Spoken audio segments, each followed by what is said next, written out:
장난감을 가지고, 레고 장난감을 가지고 저에게 왔습니다. 아주 다급하게 달려오면서 이렇게 이야기합니다. 아빠, 고쳐줘. 그래서 제가 멋있게 아무렇지도 않은 듯 쉽게 고쳐줬습니다.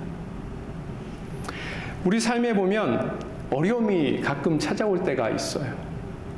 또 어떤 것은 너무 쉽게 아무렇지도 않은 듯이 할 수 있는 것이 있는 반면에 어떤 것들은 실타래가 꼬여 있는 것처럼 쉽게 풀지 못하는 그런 것들이 있습니다.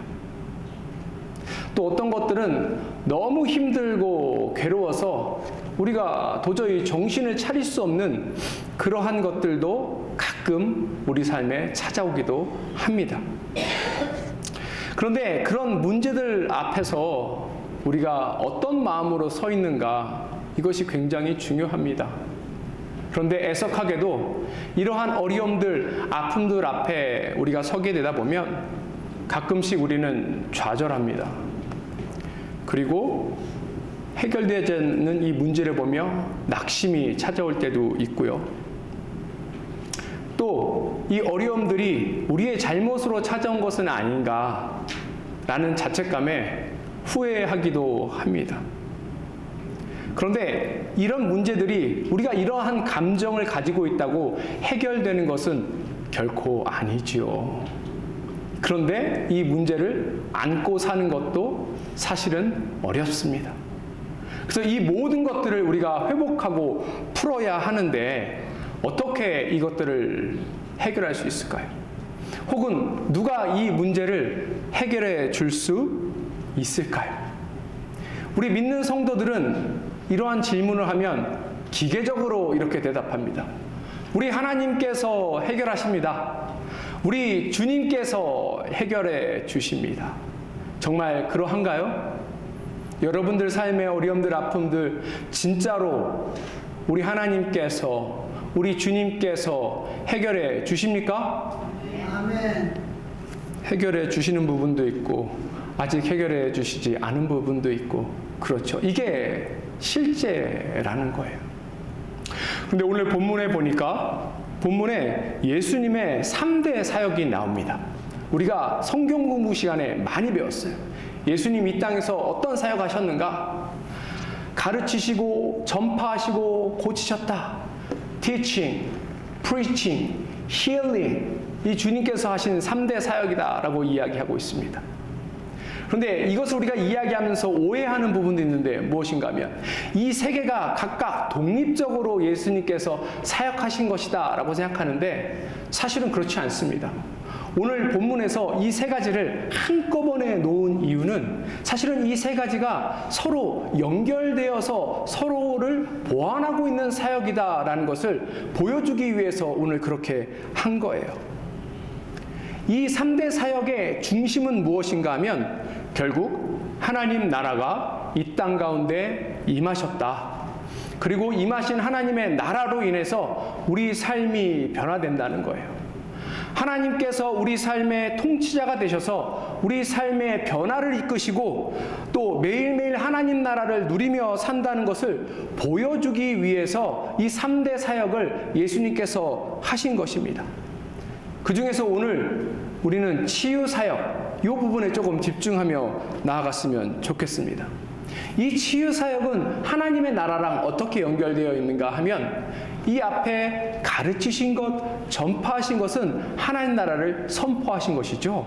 그런데 이 치유하심은 무엇인가 하면 그러면 어떻게 그 선포된 하나님의 나라가 실제 우리 삶에 일어나고 있는가를 보여주는 아주 중요한 사건이고 증거라는 것입니다. 하나님 나라가 우리 삶에 임함으로 인해서 우리는 그래서 기적을 맛보죠.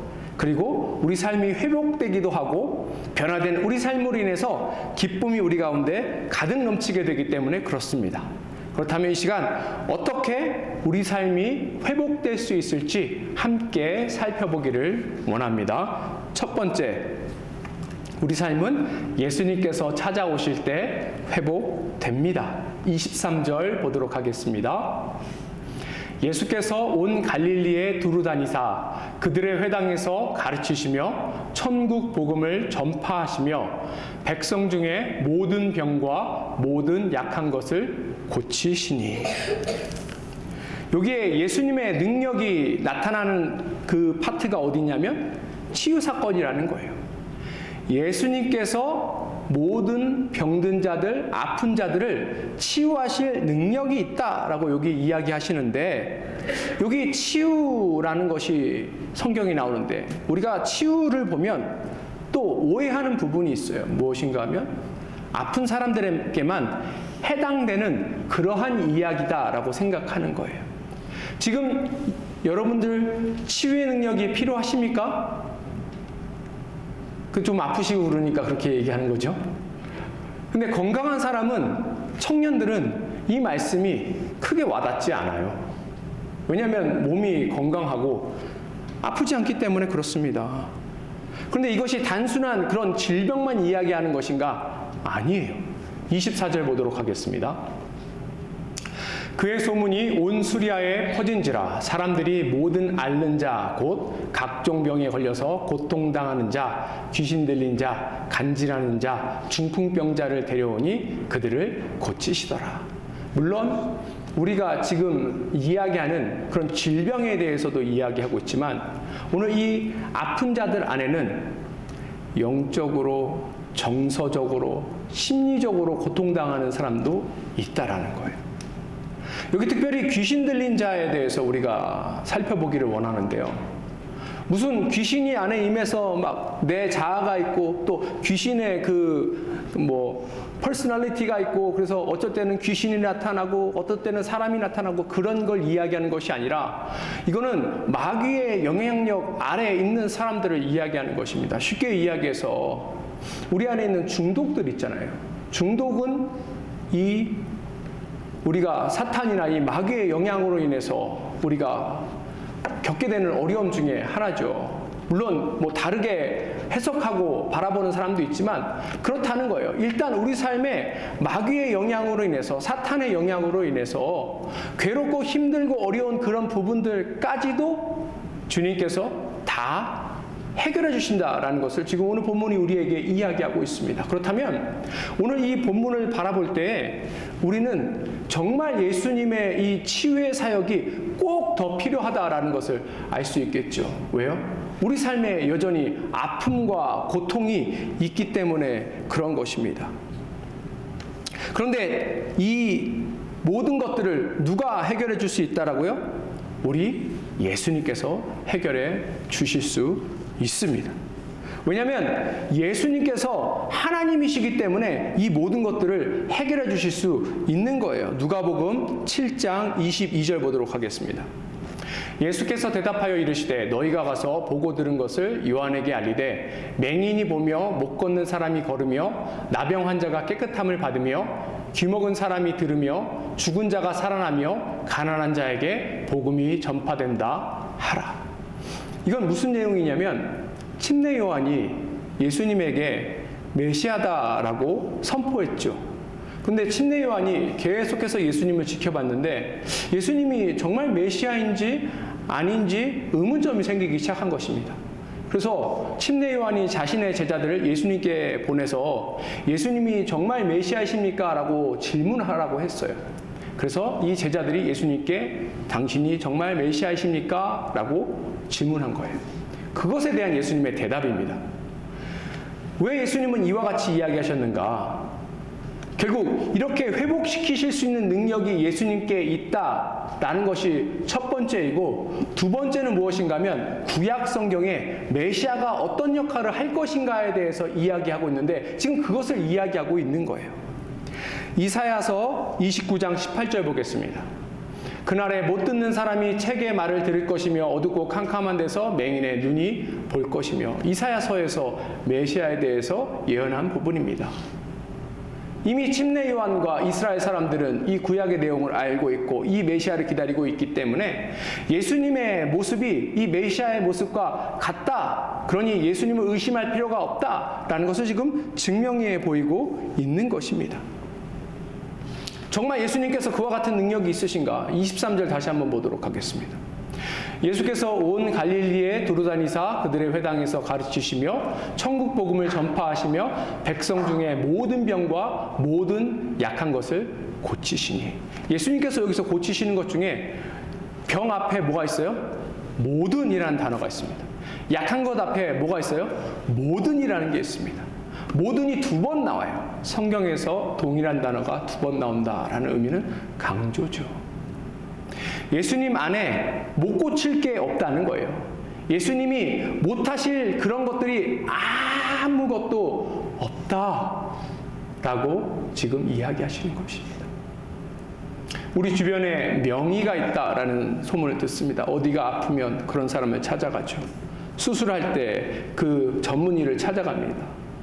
그 엑스퍼트를 찾아가는 거예요.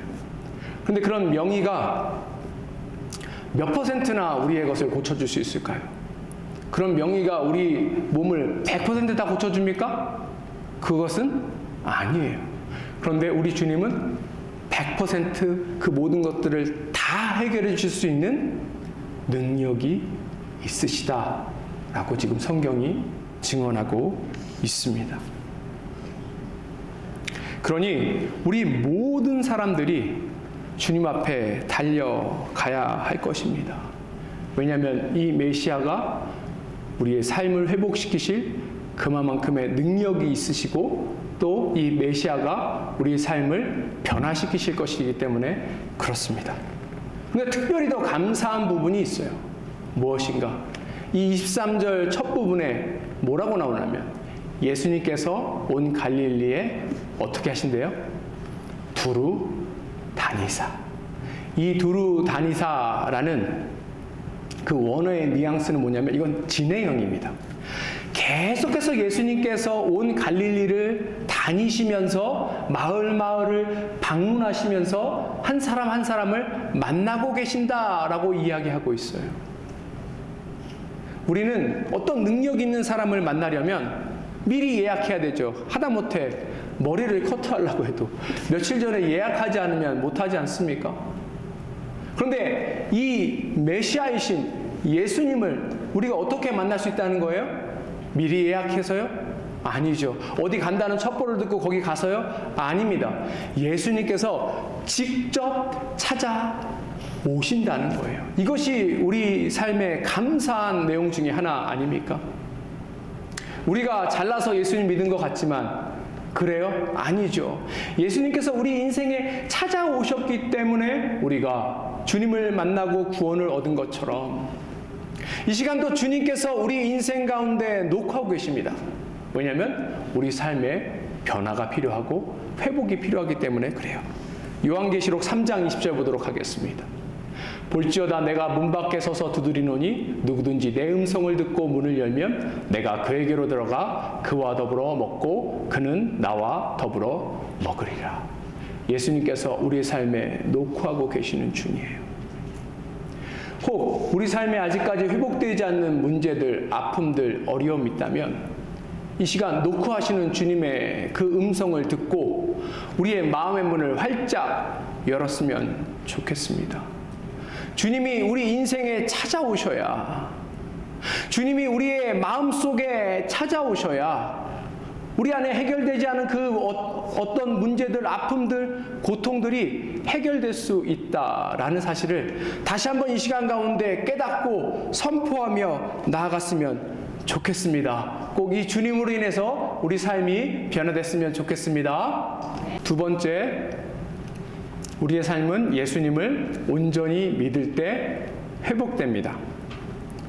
그런데 이 본문에 보니까 갑자기 사람들이 예수님께 막 몰려오기 시작해요. 24절 보도록 하겠습니다. 그의 소문이 온 수리아에 퍼진지라 사람들이 모든 앓는 자 곧 각종 병에 걸려서 고통당하는 자, 귀신 들린 자, 간질하는 자, 중풍병자들을 데려오니 그들을 고치시더라. 우리가 읽고 있는 마태복음은 이스라엘 사람 그리스도인들에게 쓴 책입니다. 그래서 예수님께서 갈릴리에서 사역하시는 부분에 대해서 강조하고 있어요. 그런데 많은 사람들이 지금 예수님께 몰리기 시작했는데 이 사람들은 어디에서 온 사람들이에요? 수리아, 지금의 시리아에서 온 사람들입니다. 어떻게 예수님께서 가지도 않은, 예수님을 만나지도 않은 사람이 예수님께 이렇게 구름대처럼 몰려오게 되었을까요? 그것은 바로 예수님에 관련된 소문 때문에 그렇습니다. 근데 이 소문이라는 단어는 맞기도 맞지만 조금 우리에게 오해를 불러일으킬 수 있는 단어인 것 같습니다. 소문이 모두 다 참입니까? 소문이 모두 다 참이에요? 아니죠. 거짓 소문도 있고 누가 만들어낸 그런 말도 있잖아요. 근데 오늘 성경에서 말하는 이 소문이라는 그 숨겨진 의미는 무엇인가 하면 실제 사건을 기반으로 해서 그 정보가 전파된 것이라는 의미를 가지고 있습니다. 그러니까 이 단어는 report 혹은 news 이렇게 번역되는 것이 훨씬 더 그 원어의 뉘앙스를 우리에게 알려주고 있는 것이죠. 즉 무슨 얘기예요? 예수님께서 아픈 모든 사람들을 다 고치실 수 있는 그런 능력이 있으시다라는 그 예수님 능력에 관련된 소문이 쫙 퍼진 거예요. 갈릴리뿐만 아니라 그 국경 너머에 있는 이방 지역까지 이 소문이 쫙 퍼지신 것입니다. 예수님을 만나면 당신의 인생이 회복됩니다 라는 소문이 쫙 퍼지게 된 것이죠. 근데 그렇다면 누가 예수님께 달려갔겠습니까? 이 소문 들은 사람 중에서 누가 예수님 앞에 달려갔을까요? 아픈 사람들이 달려갔겠죠. 그런데 아픈 사람들 중에서 예수님의 능력을 믿는 자가 달려갔습니다. 그리고 예수님의 권위를 인정하는 자가 달려간 거예요. 그리고 예수님께서 메시아시다라는 것을 믿는 사람이 예수님에게 달려갔을 것입니다. 사랑하는 성도 여러분, 여러분들은 어떠십니까? 여러분들은 인생의 유일한 소망이 예수님이시라는 것을 믿으십니까? 아멘. 여러분들은 예수님의 능력이 우리 안에 임하게 되면 우리 삶이 변화될 줄 믿으십니까? 아멘. 그렇죠. 우리는 그 예수님을 믿기에 오늘도 그 예수님을 따르고 예수님 앞에 나와서 이 모든 것들을 구하며 나아가고 있는 것입니다. 근데 정말 우리가 예수님이 우리의 유일한 소망이고 우리의 인생을 해결하실 유일한 분이다 라고 생각한다면 아마도 우리의 삶의 모습이, 우리의 삶의 태도가 조금은 바뀌어야 되지 않을까라고 생각합니다. 왜요? 주님만 유일한 소망이라면, 주님만 우리 삶이 회복될 수 있는 유일한 열쇠라면 어떻게 해야겠어요? 더 간절하게 그 주님 앞에 나아가야 되는 것 아닙니까? 그렇죠. 아직까지 우리 인생에는 다른 것을 믿는 구석이 많은 것 같아요. 그러니까 간절함이 우리 아래 없죠. 100년 전에 처음 예수님을 믿은 우리의 신앙의 선조들, 이분들은 예수님이 유일한 소망이기에 얼마나 간절하게 주님 앞에 나아갔는지 모릅니다. 주님의 말씀을 듣기 위해서 며칠씩 먹을 그 음식을 바리바리 싸들고 또 며칠씩 걸어가야 되는 그 거리를 걸어가면서 가서 부흥사경에, 말씀사경에 듣고 그렇게 그곳에서 하나님 말씀, 하나님의 은혜를 받기 위해서 그렇게 간절하게 나아갔습니다. 또 그들의 삶이 너무나도 힘들고 어렵잖아요. 지금 그래도 우리의 인생은 조금 안락하고 편안한 것 아닙니까?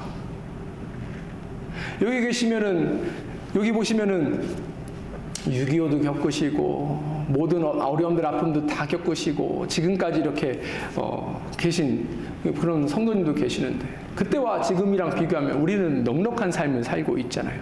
그런데 그 당시는 그렇지 않았다는 거예요.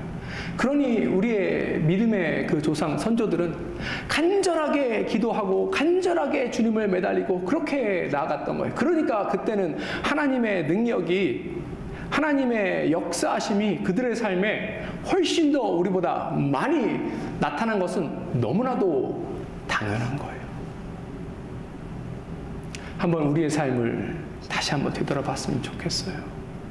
정말 우리가 주님만 의지하는가? 주님만 신뢰하는가? 한번 더 간절한 마음으로, 간절한 태도로 주님 앞에 그렇게 달려 나아갔으면 좋겠습니다. 예수님의 치유에 관련된 것이 성경에 여러 번 나타나는데, 근데 이 치유가 잘 안 된 적도 있습니다. 물론 예수님이 못한 건 아니에요. 예수님께서 그의 제자들에게 이 치유의 능력을 주시고 이것들을 하게 하셨습니다. 제자들이 예수님과 같이 동일하게 이렇게 마을마다 돌아다니면서 teaching, preaching, healing 동일하게 했는데 어떤 경우에 이 병이 낫지 않는 거예요. 고쳐지지 않는 것입니다. 그 부분이 마가복음 9장에 나와 있습니다. 그런데 예수님께서 그 자리에 오셔서 그 병이 낫지 않는 것을 보시고 누구에게 책망하시냐면 그 아이의, 그러니까 병든 아이의 아버지를 책망하는 장면이 나옵니다. 그것 때문에 그 치유가 일어나지 않는다는 거예요. 마가복음 9장 23절 보겠습니다. 예수께서 이르시되 할 수 있거든이 무슨 말이냐, 믿는 자에게는 능히 하지 못할 일이 없느니라 하시니, 예수님께서 아픈 아이의 아버지에게 지금 하시는 말씀이에요. 지금 꾸중하시는 말씀이에요. 그 아이 아버지가 예수님이 이제 멀리서 오시니까 예수님, 당신의 제자들은 못 고쳤습니다. 혹시 당신은 할 수 있으면 하세요. 이렇게 이야기했어요. 그때 예수님이 화가 나셨어요. 우리는 성경 글자로 나오기 때문에 이게 어떤 그 의도를 가지고 이야기하는지 가끔은 모르거든요. 그래서 이거 읽을 때 톤이 굉장히 중요합니다. 할 수 있거든이 무슨 말이냐. 믿는 자에게는 능히 하지 못할 일이 없느니라. 꼭 예수님이 산신령처럼 우리에게 이렇게 이야기하시기를 원하겠지만 예수님 그렇게 이야기하신 게 아니에요. 지금 혼내시는 것이거든요. 할 수 있거든이 무슨 말이냐? 믿는 자에게 능히 하지 못할 일이 없느니라. 이렇게 꾸중하신 거예요. 쉽게 얘기해서 무슨 얘기입니까? 이 아버지 안에 믿음이 없다는 거예요. 믿음이 없이 나왔으니까 뭐 할래면 하고 말래면 말고 이런 태도로 나왔으니까 이 역사가 일어나지 않는다 라고 예수님께서 지금 이야기하시는 거예요. 계속 그렇게 믿음 없는 인생으로 살아갈래? 그러면 너의 삶에 어떠한 변화도 없을 것이다 라고 예수님께서 지금 경고하시는 것입니다. 그러니 이 이야기를 듣는 아버지는 어떻게 그 뒤에 반응할까요? 24절. 곧 그 아이의 아버지가 소리질러 이르되 내가 믿나이다, 나의 믿음 없는 것을 도와주소서 하더라. 아마도 울부짖으면서 이야기하지 않았을까요? 네, 주님, 제가 몰랐습니다. 잘못했습니다. 내가 주님을 믿나이다 라고 이야기했어요. 사실 우리가 주님을 믿을 수 있는 것도 은혜입니다. 왜냐하면 그 믿음이라는 것 자체가 우리 속에서 나오는 것은 결코 아니거든요. 그러니까 이 아버지가 이 뒤에 뭐라고 이야기해요? 나의 믿음 없는 것을 도와주소서. 어떠한 의미입니까? 내게 믿음을 주세요. 주세요. 이것이 여러분의 고백이었으면 좋겠습니다. 누군들 주님 따르고 주님 주신 은혜로 살아가고 싶지 않은 사람이 있겠습니까? 누군들 매일매일 기적을 경험하고 체험하고 그렇게 간증하고 살아가고 싶은 사람이 없겠습니까? 그런데 문제가 뭐예요?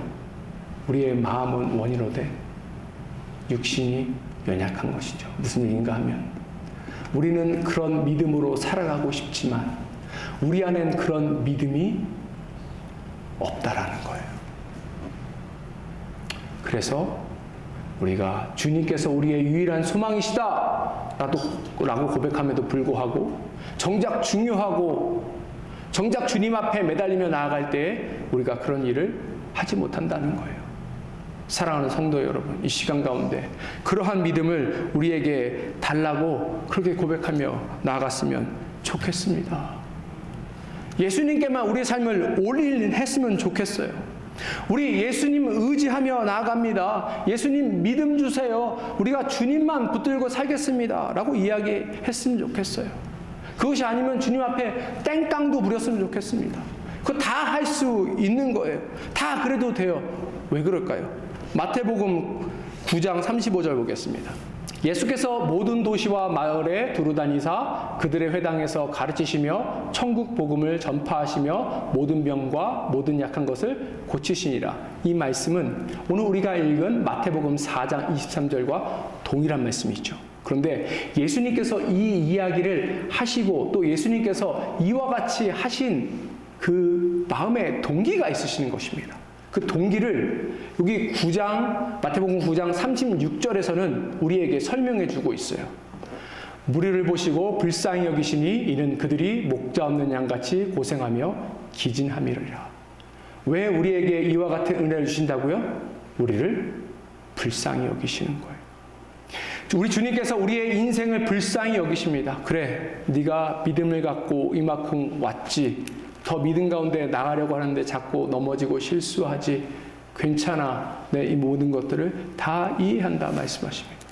특별히 영어 성경에 여기 그 긍휼, 불쌍히 여긴다라는 단어를 compassion 이렇게 이야기합니다. passion은 뭐예요? 고난, 고통이죠. come은 무슨 뜻입니까? 함께라는 의미예요. 예수님께서 우리의 고통을 함께 안으신 것입니다. 예수님 인간의 육신의 몸을 입고 이 땅에 오셨기 때문에 누구보다 우리의 아픔, 어려움들, 우리 안에 있는 딜레마, 고통 다 이해하신다는 거예요. 그 다 이해하시는 분이 우리를 긍휼하게 불쌍히 여기십니다. 그러니 우리 주님 앞에 달려나갔으면 좋겠습니다. 그리고 주님 앞에 믿음을 더해달라고 나아갔으면 좋겠습니다. 우리가 믿음으로 무장돼서 온전히 주님을 따르겠습니다. 고백하며 나갔으면 좋겠습니다. 그럴 때 어떻게 된다고요? 우리 삶에 진정한 변화와 회복이 있게 됩니다. 마지막으로 우리의 삶은 예수님을 진정으로 따를 때 회복됩니다. 여기 이제 어르신들이 계시는데 제가 어르신들이랑 오래 목회하다 보니까 어떤 걸 발견했냐면 이 어르신들이 신체가 연약함으로 인해서 각종 질병에 노출되어 있고 이게 삶의 어려움 또 때로는 장애물로 있다는 것을 알게 됐습니다. 그래서 같이 식사할 때 보면 뭘 많이 드세요. 그 약을 많이 드십니다. 약 종류가 많으신 거예요. 물론 그 안에 영양제도 있겠지만 어떤 분은 막 한 움큼씩 드시는 분도 제가 봤습니다. 뭐 어쩔 수 없어요. 그렇죠? 뭐 우리가 시간이 지나면 이 땅에서의 삶이 마무리되는 것이고 그 가운데 우리 서건사님 고백처럼 자꾸 우리의 몸은 고장나게 되는 것이고 뭐 그런 것이죠. 그럼 우리가 병원에 가서 약을 먹습니다. 그리고 약을 먹으면 우리 삶이 건강해지나요? 약만 먹으면 되나요? 뭐 어르신들 말고 젊은 사람들 가운데도 어떤 질병에 걸린 사람이 있고 또 이제 성인병에 노출돼서 이제 그렇게 살아가시는 분도 계십니다. 그러면 그냥 약만 먹고 한번 병원에 갔다 온다고 그의 삶이 건강해지는가? 아니에요. 더 중요한 건 뭐예요? 이제 삶이 건강한 삶이 되도록 그 삶을 조정하는 것이 필요해요. 그래야 건강하게 살 수 있는 것입니다. 제가 이 이야기를 앞에 길게 하는 이유가 있어요. 무엇인가 하면 영적인 삶도 마찬가지라는 거예요. 우리는 우리 삶에 하나님의 기적과 뭐 어떤 특별한 일이 있기를 바랍니다. 이런 사건 몇 가지를 보면 우리의 믿음 생활이, 우리의 삶이 완전히 변화될 거라고 생각하는 경우도 있습니다. 그런데 과연 그럴까요?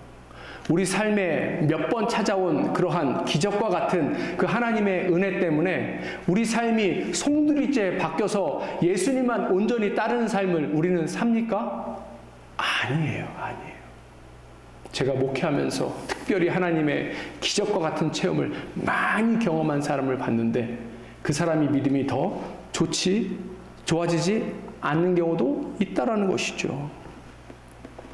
오늘 사실 나온 이 본문은 이 다음 마태복음 5장의 그 부분에 대해서 설명하기 위해서 링크처럼 사실 있는 본문입니다.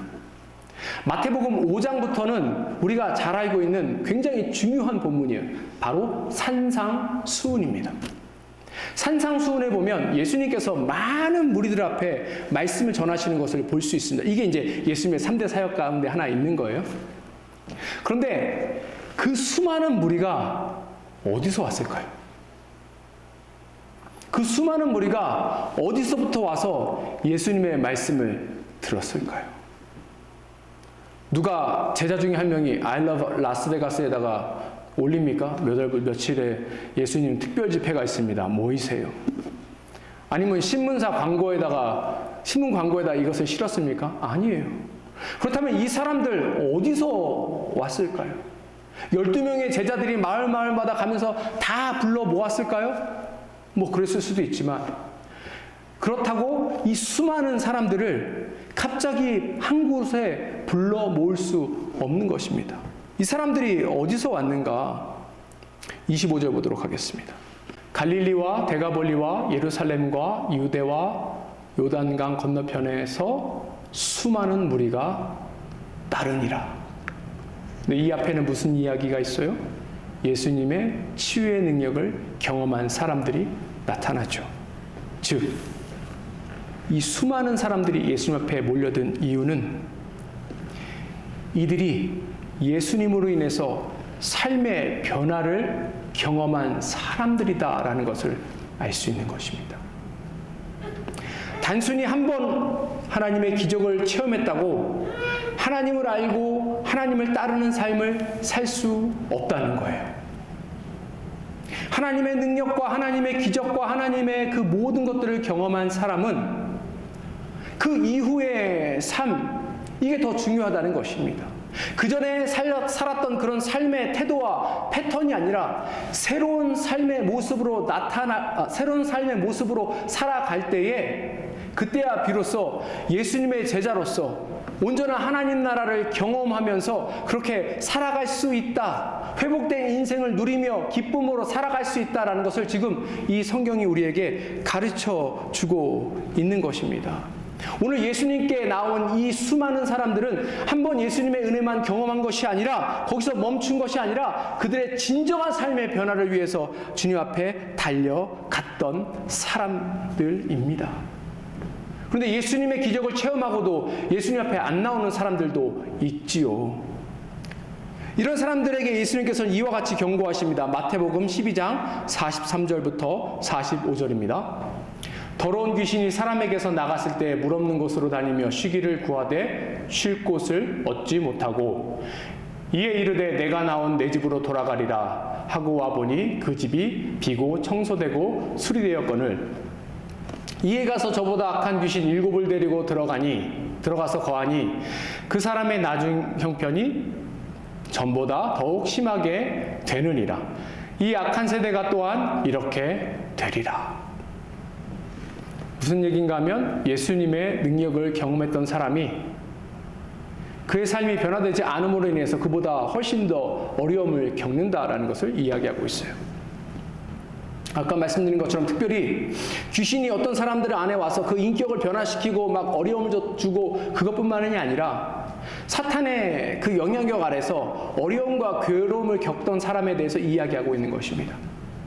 사탄에 의해서, 마귀에 의해서 괴로움을 겪던 사람이 예수님의 치유의 능력으로 그것이 해결될 수 있어요. 근데 그 다음 삶을 온전히 살지 못했기 때문에 전보다 훨씬 더 어려워질 수 있다는 것을 이야기하는 거예요. 여기 44절 다시 한번 보도록 하겠습니다.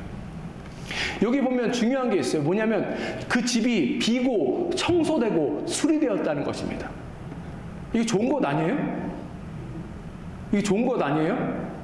아니, 더러웠는데 깨끗해지고 청소되고 수리됐으면 그냥 그런 삶으로 쭉 살아가는 것이지, 왜 이렇게 완벽하게 잘 되어 있는데 여기 다시 마귀가 들어와서 더 어려운 삶을 주냐는 거예요. 그래서 중요한 키는 무엇인가 하면 비어있다는 거예요. 비어있다는 것입니다. 이전에 이 집의 주인이 사실은 어떤 사람이지만 누가 이 집의 주인이었냐면 마귀가 주인이었던 거예요. 그럼 마귀가 떠나면 그 집의 주인이 누구여야 합니까? 하나님이 되어야 하는 거예요. 우리 마음속에 주인이 성령님이 되어야 하는데, 우리 마음속에 주인이 성령님이 아니게 될 경우에, 우리 마음이 텅텅 비어있게 될 경우에 사탄 마귀가 다시금 우리 마음속에 들어와서 우리에게 어려움을 준다는 것을 지금 우리에게 경고하는 말씀입니다. 그러니 우리에게 더 중요한 것은 무엇이에요? 몇 차례의 삶에서 누리는 하나님의 기적이 아니라 그 이후에 성령님께 인도받아 사는 삶이에요. 성령님께서 우리 마음의 주인이 되셔서, 또 성령님께서 우리 행동 가운데 주인이 되셔서 우리의 인생을 사로잡아서 성령님께서 끌고 가시는 대로 우리의 인생이 살아갈 때에 이것이 진정한 회복이 되는 것이고, 이 인생 가운데 하나님의 복이 임하게 되는 것이고, 이런 인생을 살 때마다 우리 삶에 놀라운 기쁨이 임하게 된다는 사실을 우리가 이 시간 가운데 기억하며 나아갔으면 좋겠습니다. 사랑하는 성도 여러분, 이와 같은 삶을 사시길 원하십니까? 더 성령님께 우리의 마음을 내어 맡겼으면 좋겠습니다. 이 뒤에 나오는 산상수훈 말씀을 듣고 그 사람들의 삶이 변화된 것처럼 날마다 하나님의 말씀을 통하여서 그 말씀의 뜻을 따르고 순종하면서 우리의 삶에 보다 더 큰 하나님의 은혜가 임하며 나아갔으면 좋겠습니다. 말씀을 마무리하고자 합니다. 사랑하는 성도 여러분, 여러분들은 여러분들의 삶에 만족하십니까? 아니면 어디서부터 잘못된지 몰라서 후회하고 있는 것은 아닌지, 삶에 변화가 없기에 실망하고 낙심하고 사는 것은 아닌지 생각해 봤으면 좋겠습니다. 오랜 세월 동안 또한 우리 삶이 변화되지 않았기 때문에 내 삶은 이렇겠지, 이번 생은 아니겠지 하면서 포기하고 있는 것은 아닌지 시간 가운데 다시 한번 생각해 봤으면 좋겠습니다. 독일의 신학자 에리 자원은 이와 같이 이야기했습니다. 실망하고 싶다면 다른 사람을 보라. 낙담하고 싶다면 자신을 보라. 격려받고 싶다면 예수 그리스도를 보라. 우리의 시선이 어디에 있는지가 중요한 것입니다. 우리의 시선이 우리의 인생의 실패에 머물면 그래서 안 되는 거예요. 또 우리의 시선이 우리의 무능력함에 가 있어도 안 되는 것입니다. 또 우리의 시선이 어떤 핑계와 또 다른 사람 탓과 이런 것에 또한 머물면 안 되는 것입니다. 우리는 예수 그리스도만 바라보며 나아가야 합니다. 그래야 우리의 인생이 변화되는 거예요. 왜냐하면 예수 그리스도께서 우리 인생에 찾아오셨기 때문에 그렇습니다. 그리고 예수 그리스도께서 우리에게 믿음을 더하시기 때문에 그렇습니다. 그리고 예수 그리스도께서 우리의 삶을 인도하시기 때문에 그렇습니다. 우리의 삶은 주님께 의지할 때만, 주님을 만날 때만, 또 주님을 따라가며 살 때만 변화될 수 있다라는 사실을 기억하시면서 이 모든 것들 매일매일 누리시는 저와 여러분이 됐으면 좋겠습니다. 함께 기도하겠습니다.